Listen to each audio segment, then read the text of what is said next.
eh, salah satu laporan tugas besar kami yang telah kami buat secara presentasi, yaitu dengan judul Analisis Sentimen pada Data Twitter X menggunakan Algoritma Logistik Regression dalam Ekosistem Apache Spark. Baik, selanjutnya.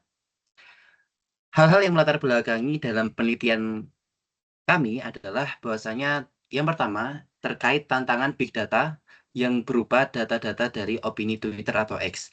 Bagaimana kita melihat lonjakan volume data opini publik yang semakin masif dan tidak terstruktur sehingga menciptakan tantangan pemrosesan baru yang berbeda dengan pemrosesan data-data yang kita kenal mungkin seperti data tabular dan lainnya. Kemudian eh, akhirnya muncul solusi skalabilitas dengan menggunakan Apache Spark. Bagaimana kita mengetahui bahwasanya Apache Spark merupakan teknologi pemrosesan terdistribusi in memory yang terbukti lebih unggul dalam performa dan skalabilitas dibanding MapReduce. Jadi, eh, penggunaan Apache Spark akan sangat membantu dalam kebutuhan memori dan eh, tidak mungkin tidak akan terjadi crash dan sebagainya. Kemudian yang ketiga adalah kompleksitas fitur teks. Bagaimana kita membutuhkan analisis sentimen teks yang memerlukan model klasifikasi yang tepat untuk menangani data dengan dimensi fitur yang tinggi.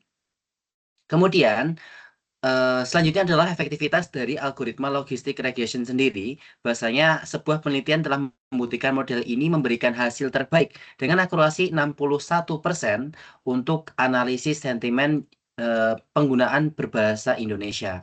Baik, selanjutnya. Rumusan masalah dalam penelitian kami yang pertama adalah bagaimana tahapan pengelolaan data Twitter untuk analisis sentimen dalam lingkungan Apache Spark. Yang kedua adalah bagaimana implementasi model-model dengan Spark ML Library dalam analisis sentimen data Twitter. Dan yang ketiga, seberapa besar kualitas performansi model logistic regression dibandingkan dengan model lainnya.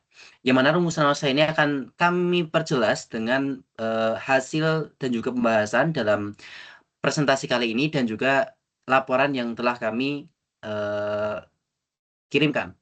Kemudian tujuan dari penelitian kami, yang pertama adalah tujuan teknis, bagaimana implementasi pipeline Big Data end-to-end menggunakan ekosistem Apache Spark, dan juga implementasi teknik NLP terdistribusi yang efisien untuk data berskala besar. Yang kedua adalah tujuan analitisnya, bahwasanya kami melakukan ini bertujuan untuk klasifikasi sentimen publik di Twitter, serta untuk melakukan perbandingan performa algoritma pada Spark ML Library untuk menentukan model terbaik. Batasan masalah dalam penelitian kami, yang pertama ada batasan dataset.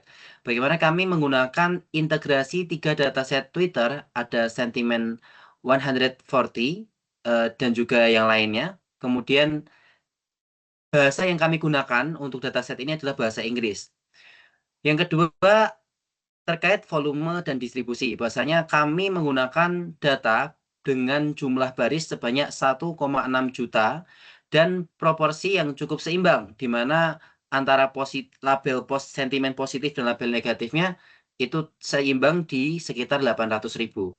Kemudian kita juga melakukan skema pembagian dalam penelitian ini dengan menggunakan skema 8:2, di mana 80% sebagai data training dan juga 20% sebagai data validasi supaya kita dapat menilai seberapa akurat model yang kami kembangkan. Kemudian batasan alat dan lingkungan, kami menggunakan infrastruktur Hadoop 3.3.6 dan juga Apache Spark 3.5.1 pada mode single node cluster. Kemudian spesifikasi hardware yang digunakan yang pertama, kami menjalankannya pada WSL Ubuntu dan juga dengan prosesor AMD Ryzen 5 dan RAM-nya 32 GB. Dan penelitian ini sekali lagi hanya menggunakan batasan yang telah kami cantumkan di atas. Baik, selanjutnya. Baik, berikut adalah research flow dari penelitian kami kali ini, di mana pertama kami mendapatkan data terlebih dahulu yang kami dapatkan lewat Twitter. Data tersebut bisa diakses lewat Kaggle juga. Lalu data tersebut kami load ke HDFS menggunakan Spark Data Frame, dan kami melakukan EDA berupa overview dari datasetnya saja untuk mengetahui bentuk datanya. Kemudian ada beberapa pre-processing yang dilakukan seperti menghapus URL atau mention atau hashtag yang akan membantu model dalam mempelajari pola-polanya. Selanjutnya akan dilakukan feature engineering, kemudian akan langsung masuk ke pembagian datanya, di mana sudah diberitahu bahwa sebelumnya kami pecah menjadi 80% di trainingnya dan 20% di testingnya. Kemudian kami langsung masuk ke model trainingnya, di mana kami menggunakan 3 jenis model klasifikasi. Yang pertama adalah decision tree classifier, lalu logistic regression, dan juga naive Bayes. Dan selanjutnya kami melakukan evaluasi di akurasinya dan F1 score-nya. Dan yang terakhir kami lakukan visualisasi dari hasil yang sudah didapatkan. Kemudian ini contohnya, kami melakukan load datanya dari HDFS ke dalam Jupyter Notebook.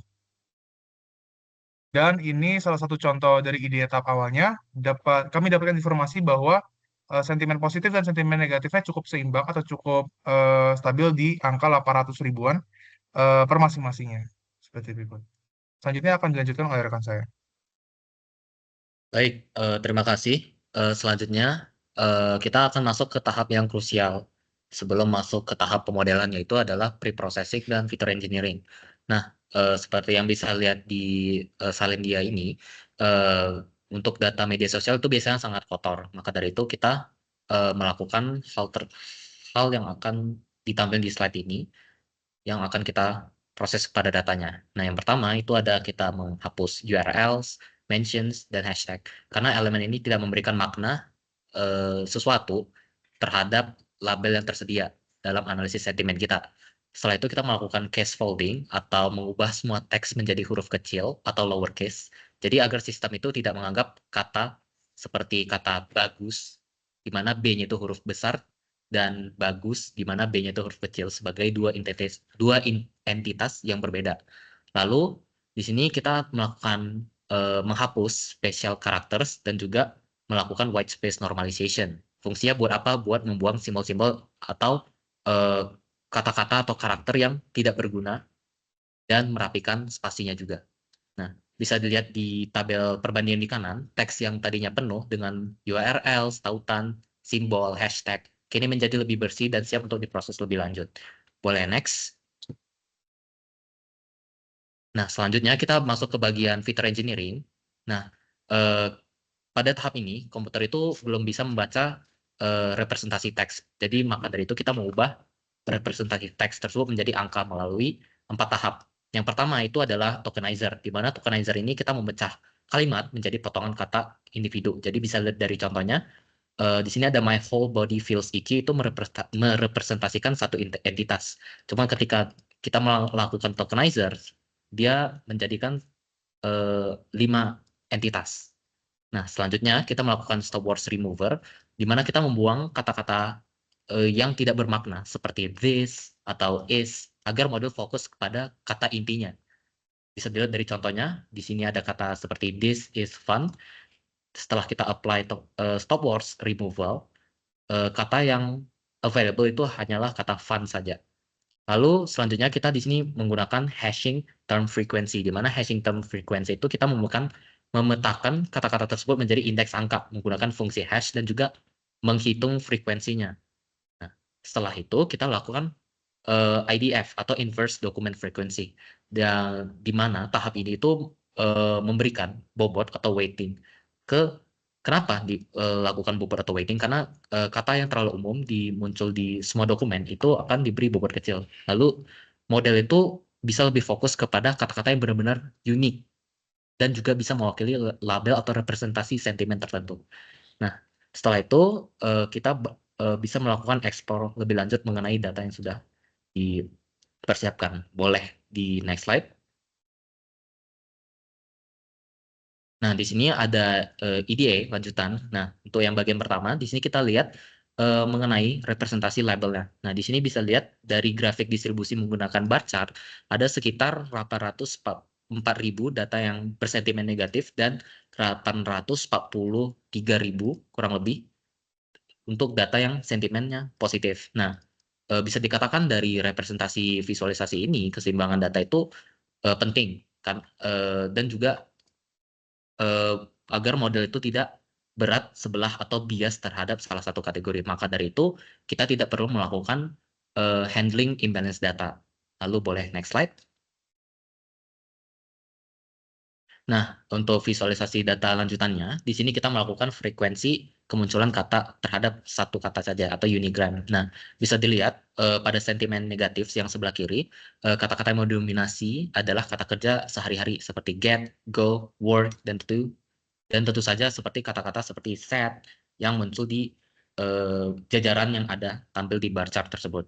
Lalu di sebelah kanan grafik yang merepresentasikan sentimen positif, kita melihat pola yang sangat jelas dan kemunculan kata-kata yang bermakna itu apresiatif seperti good, love, thanks, dan great. Nah, insight ini mengkonfirmasi bahwa label sentimen dalam dataset kita itu udah cukup konsisten dengan kata-kata yang terkandung di dalamnya. Nah, untuk selanjutnya bakal dijelasin oleh rekan saya.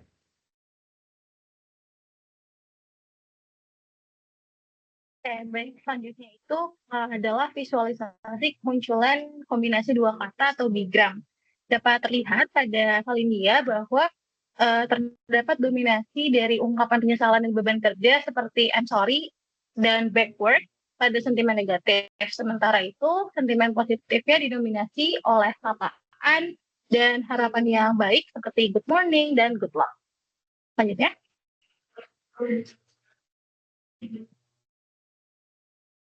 Pada visualisasi selanjutnya, ini merupakan word cloud, yaitu representasi visual dari data teks yang digunakan untuk menunjukkan frekuensi atau kemunculan seringnya kemunculan suatu kata dalam sumber teks.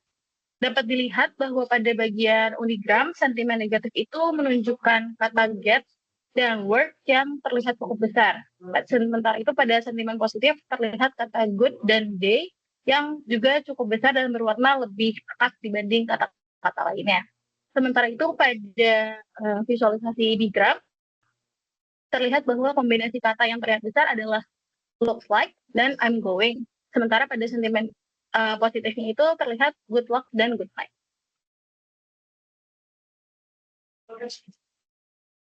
Kemudian dilakukan data splitting seperti yang telah dijelaskan sebelumnya, itu data dibagi menjadi dua bagian, yaitu untuk pelatihan dan pengujian dengan distribusi 80 banding 20%, yaitu sekitar 1,3 juta data untuk train dan 330.000 untuk tes.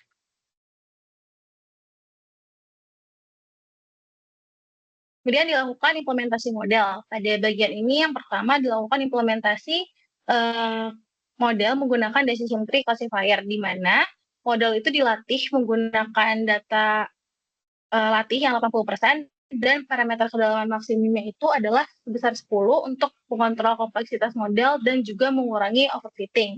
Kemudian hasil pelatihan itu model digunakan untuk pengujian, untuk validasi, dan didapatkan hasil evaluasi yaitu akurasinya adalah 58,28%, precisionnya 69,04%, recall-nya 58,28%, F1 skornya 50,49%, dan ROC sebesar 53,19%. Yang ini menunjukkan bahwa kemampuan model dalam membedakan antara kelas sentimen positif dan negatif masih relatif terbatas dan mendekati performa tebakan acak. Kemudian pada bagian bawah terdapat confusion matrix dari decision tree, dapat dilihat yang ditampilkan dalam bentuk heatmap. Selanjutnya akan dijelaskan oleh rekan saya. Baik, selanjutnya di sini kami melakukan pemodelan pada model logistic regression. Di sini kami menggunakan parameter untuk iterasi maksimumnya dibatasi dengan 100, kemudian parameter regularisasinya supaya tidak overfitting kami menggunakan 0,01. Nah, kemudian hasilnya adalah di sini jauh lebih baik daripada model decision tree dengan akurasi sebesar 75%, precision 75%, recall pun 75%. Advance score-nya 75% dan ROC AUSI-nya 82%. Hal ini menunjukkan bahwa model mampu membedakan mana yang sentimen negatif dan yang positif dengan sangat baik. Selanjutnya. Nah, selanjutnya di sini kami mencoba untuk membandingkan dengan model naive Bayes. Model naive Bayes ini model berbasis probabilitas dengan di sini kami menggunakan parameter smoothing sebesar 1. Nah, untuk hasilnya di sini kami mendapatkan akurasi sebesar 73%, kemudian precision score-nya 73%, recall-nya 73%, advanced score-nya 73%, dan ROC-AUSI-nya 51%. Nah, di sini berbeda dengan model yang logistic regression, meskipun akurasinya mirip, tetapi model ini sangat buruk yang dengan atau serupa pada skor ROC-AUSI-nya, yaitu sekitar 50%. Selanjutnya. Nah, dari analisis sebelumnya dapat disimpulkan bahwa dataset Twitter yang digunakan berjumlah lebih dari 1,6 juta data dengan distribusi sentimen positif dan negatif yang seimbang, sehingga representatifnya itu untuk analisis sentimen dengan menggunakan pipeline berbasis Spark dan HDFS berhasil menangani data teks berskala besar dengan processing hingga TF-ADF dengan hasil eksperimen menunjukkan bahwa logistic regression memberikan performa yang terbaik dibandingkan dengan decision tree dan naive Bayes, terutama pada skor ROC-AUSI-nya dengan akurasi 75%, advanced score 75%, dan ROC-AUSI-nya 82%. Sehingga model yang paling optimal untuk analisis sentimen dengan data yang sangat besar ini adalah model logistic regression. Selanjutnya. Baik, demikian presentasi yang dapat kami sampaikan. Kurang lebihnya mohon maaf. Semoga hasil penelitian kami ini dapat bermanfaat dan dapat mendapatkan hasil yang maksimal. Terima kasih.